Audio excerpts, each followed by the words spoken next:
Good day everyone, my name is Justin Carl Manalo from BS Tourism Management.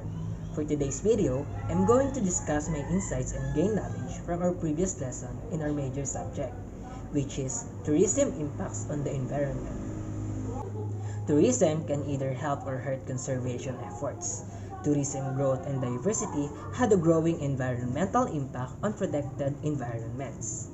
Environment plays a big role in order to improve tourism industry on every nation. In fact, both environment and tourism has interdependency relationships. Tourism depends on the quality of the environment, both natural and man-made. In a tourism site where natural environment is not the major attraction, environmental awareness should not be overlooked in order to appeal to all visitors.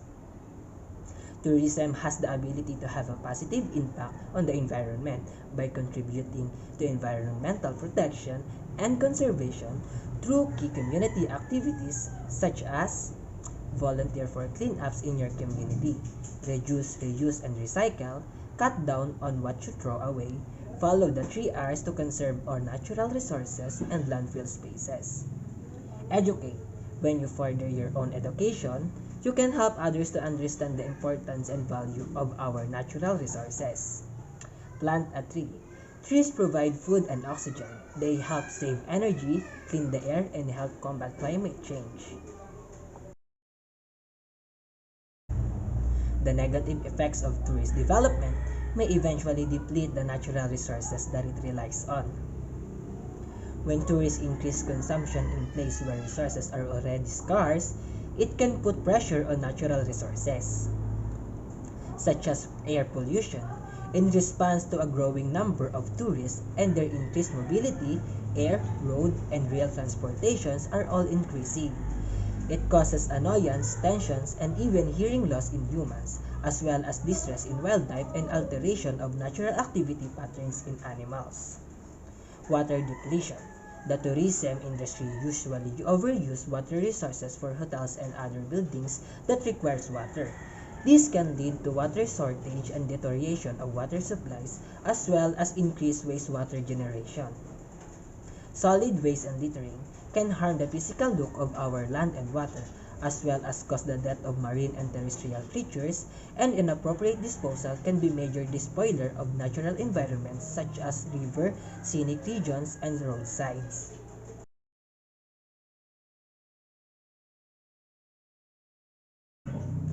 There is so many law about natural environment, but if I have a chance to make a law to protect the natural environment, it would be Security, Preservation, and Conservation of Wildlife and Marine Animals Law. The purpose of this regulation is to protect and conserve the natural habitat of marine and terrestrial animals in all tourist sites. Protection for endangered species like tiger, turtle, mountain gorilla, blue whales, and many more. This law aims to preserve the physical structure of both land and sea in all tourism-related acts that do not impair the environment or the habitats of living beings in a specific tourist sites. We all know that tourism has a strong connection with the environment, not only because of the direct impact on it, and it is necessary to develop tourism at the same time take into consideration and action to protect the natural environment from deterioration. Tourism can either help or hurt conservation efforts. Tourism's growth and diversity had growing environmental impact on protected environments. Act now or never. We have to act now or it will be too late. Small acts can make big difference in our environment. Let's protect, conserve, preserve our natural environment.